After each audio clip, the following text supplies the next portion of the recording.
Hello and welcome to Tracy Mommy Reads. I am back again with another video.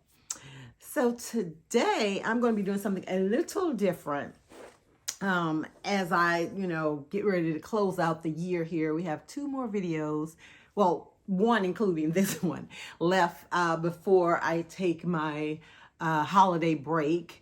But today I want to talk about something, and I will give a disclaimer before I even get started. This may trigger some people. This may have some people in their feelings. So I'll give you the topic, and then you decide whether or not you want to stick around. I hope that you do. But at any rate, what I'm going to be talking about today is essentially what makes a book a book. Books versus stories, that kind of thing. And I'll tell you where I'm coming from with this. For those of you who don't know, I am an author. I have written 6 books. I have been writing for a very long time as far as, just writing stories. And I obviously read a lot.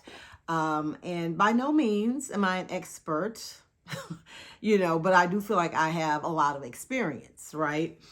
And there was a time, and I don't really know if it's still going on out there, but there was a time when I was probably like on my maybe 3rd or 4th book. And I'm gonna get the famous quotes, air quotes here. There were a lot of people writing books. I think it was because they wanted to be able to say they were an author. Okay. They were putting out what I personally would say is equivalent of a pamphlet, right? And they would put their name on it and charge a ridiculous amount, and people trying to be supportive, would actually pay. And these people have not written anything since. They have not said anything about said book after they made their little profits. And now they have that name to put, that additional designation, if you will, to put, behind their name. And the reason why that riles me up so is because, like I said, I've been writing for a very long time. I read a lot, and writing a book, like seriously writing a book, like it's not for the faint of heart. It's not easy. It's not something to be taken lightly. I think people, and I'm not just talking about myself, but when someone writes a book, they have sacrificed a lot of their time, to craft a story that will be entertaining and engaging, hopefully. I mean, I think that's the goal of every author when they set out to write a story. Of course, they want someone to resonate with it and someone to like it, right? But there's just so much that your mind and even your body, if you talk about lack of sleep and, not being able to get thoughts out of your head and that kind of thing. But, you go through the whole painful process of putting the words on the page and then having sometimes to either start from scratch or delete total, pages because the story unfolds a different way than maybe you had it in your head. And then you get to the editing process where, which you need this, but it can also sometimes be a little brutal when you have the editor going, what is this garbage? Let's take this out. And then, they start hacking through your stuff. So it's just this whole mental thing that you go through before you finally have this product that you can say, this is good. I'm going to put this out here and share it with the world. So yeah, it really grinds my gears when people, put together, 75 words and try to say that they've written a book, especially if they are trying to put it in a genre like, a novel or like fiction, if they're trying to say that it's a fiction book. So let's just start with some basics here. So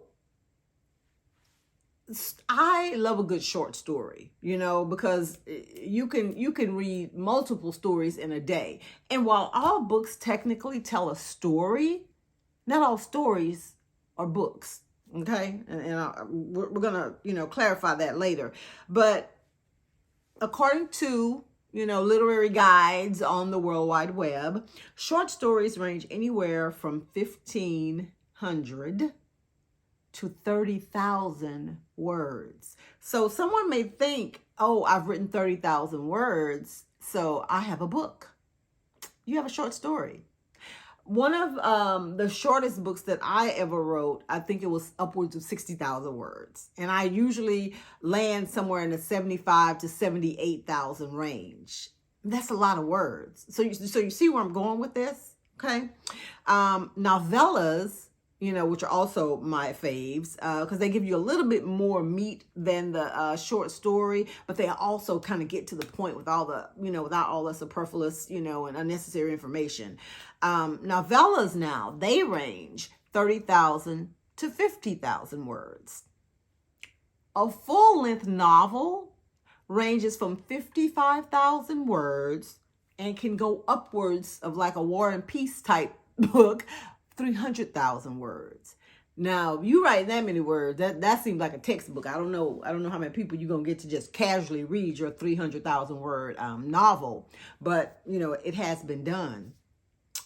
And most people who write short stories or novellas, they typically keep them as ebooks, right? They're easy to, put in a format that can be read on, e-readers, like Kindles. And, people can just swipe through the pages and get through them relatively quickly. Unless an author decides they're going to do something where they have a book of short stories or a book of novellas, which I did that for one of my releases. I had 3 novellas, into a book. So it made it, a worthwhile thing to pick up and to consume. I mean, the stories themselves, I feel like each could on their own would be worthwhile to read. But, when you purchase a book, you want something a little substantial, something that, you can hug to your chest and put a bookmark in, right? Okay, so I'm going to give you all some little examples here, like of different book sizes, and they're all books technically, okay? This is a cute little book that I don't know when I got. I've had this for a long time, and it is a. Oh, look! It looks like somebody gave me this. It was a gift from somebody. Okay, but basically, what this is, it's like little quotes, and little images, like this type of thing. And a book, by definition, contains a front cover, a back cover, pages, and a spine, right? So this is technically considered a book, right? If someone tried to pass this off though as a novel, or they, put a story in here and was like, here's my book, it's $25. I'm sorry, but I'm going to say you're a scammer, because no, while this book is very cute, I feel like books like this are reserved, for quotes and for poetry, like you have Maya Angelou's Phenomenal Woman. And that's all that's in here is that poem, that one poem that I think I got this as a gift as well. And this contains exactly 22 pages, okay? 22 pages, but it's cute. This is one of my favorite poems. And so I'm glad I have this. This would not be a novel though, there are books. Oh, and then like even Jill Scott, like her book is much larger and it contains several poems, quite a few poems. And she tops out at, with the, oh, that is a poem on the last page, 124 pages, right? Some beautiful words in here that she put together and had bound, into a book. So as you can see, I mean, you can turn anything into a book. I mean, the question is, should you though? That's the real question. Again, for me personally, poetry books, quote books, because I have a lot of books with quotes, because I love quotes, and I think I talked about that in another video. So having them all bound together in some way where you can hold it and have a physical copy of it, I think it's great. As for novels, if it's not something that I'm reading on my Kindle, again, I want something a little substantial to hold on to. Now, I wrote a book that was right at 200 pages. This is the shortest book that I have personally written, right? And you can see kind of the thickness of it. And like I said, I want to say this is close to 60,000 words. I mean, the print is like what is this? Times New Roman probably, and you can see the font. So it's not like I'm putting, big words on a page to get that page, count up. Then you have like books like this. This is a shorter book than mine, but there are 400 pages in this book. Okay? And again, standard 12-point Times New Roman type thing. You can kind of see the thickness of this. And then this book, let's see how many pages are in here. Oh, that's funny. The cover is on here upside down, so I'm actually at the back. Now, what I think is interesting, okay, 468. Let me see how many pages are in this one. Okay, now this book has 468 pages. 468. This one has 418. You would not even think, based on the size of the book, which means I wonder if this one had more, if it was the same size, would it be more pages? You can't get as many words on a page. So I'm wondering, if these books were the same size, whose page count will go up or go down. I'm saying all that to say, and I am going to cover this book with my book because I don't want to be flaming this person or, anything like that, but it just has to be said or shown.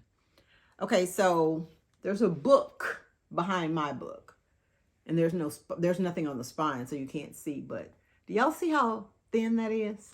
Do you see how thin that is? This was passed off as a book.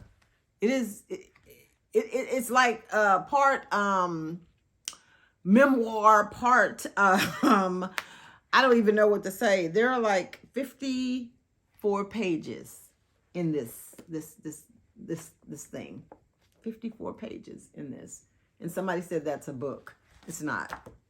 It's not. I mean, it's a book because it's a physical thing that has a front, a back, front cover, back cover, pages, and a spine. So I guess technically, maybe it is a book. But is it something you should have been selling and charging $20 for? Which somebody gave me this, by the way. It was gifted to me to potentially discuss in my channel or on my Instagram page, which I'm not, because I have very strong feelings about that. I feel like this is a scam. And this person has not written a book since, but they are very much saying that they are an author, And like I said, it's just so frustrating.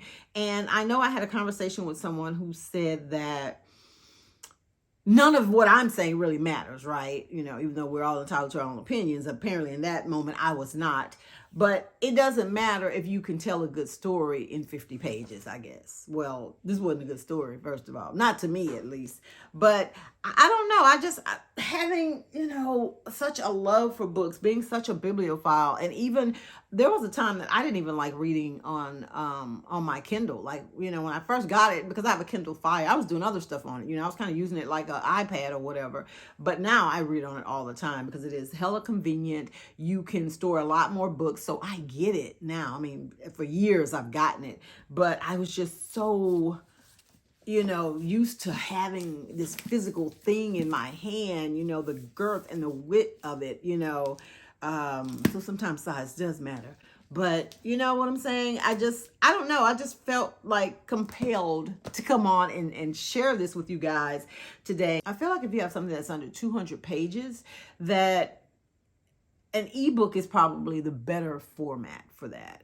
Because one thing about ebooks, I mean, until you're like if you start reading an ebook and it catches you, right from the jump, most people that read ebooks, they just continue reading. They never are looking at like, oh, how many more pages do I have? Or how many pages are in here? They just continue to read the story without any concern or care, or at least that's how I am. I know on my Kindle, and I'm sure on most devices, it gives you like, you're 13% done with this book, or you're, maybe they do tell you what page you're on, page 10 of 200 or whatever, but it's not really something that you're really conscious of, except for that, like how much do you have left piece, but the page numbers, the word count and all that, it really becomes a non-issue because it's in a digital format, so it doesn't matter. In some books, you hate when you get to that last swipe. You're like, no, where's the rest of it?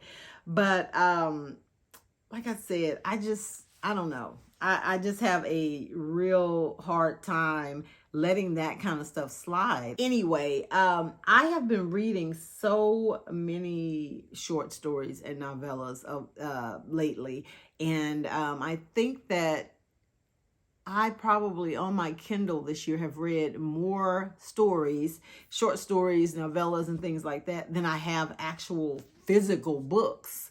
But I just, I'm wondering, am I alone in this? Am I just, ranting and or am I preaching to the choir? What do you guys think? If you are a true, bibliophile, if you love books, if you love reading, do you judge books that are not like, that don't have as much depth to them as far as actual pages? Or do you think that, like the girl was telling me, that if it's a good story, it's a good story? Would you pay the same amount for a book that, has 200 or 300 pages as you would for one that only had 75?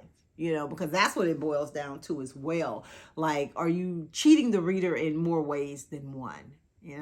I would love to know, you guys, your thoughts on this. Let me know in the comments how you feel about that and what you think actually makes a book versus a story. I mean, all of them, like I said, have stories, but do they all actually need to be books, physical copies of books? Sound off in the comments. Thank you guys for watching and entertaining my rant today. Make sure that you like this video and share it, with someone who you think may have some similar feelings about this topic that I do. And be sure to go ahead and subscribe to my channel if you have not done so already. Have a great weekend. And next week, I will be back with the final video, well, my final video of 2023, where I recap my top 5 reads and just talk about some things on the horizon for 2024. Thanks, you guys. Bye.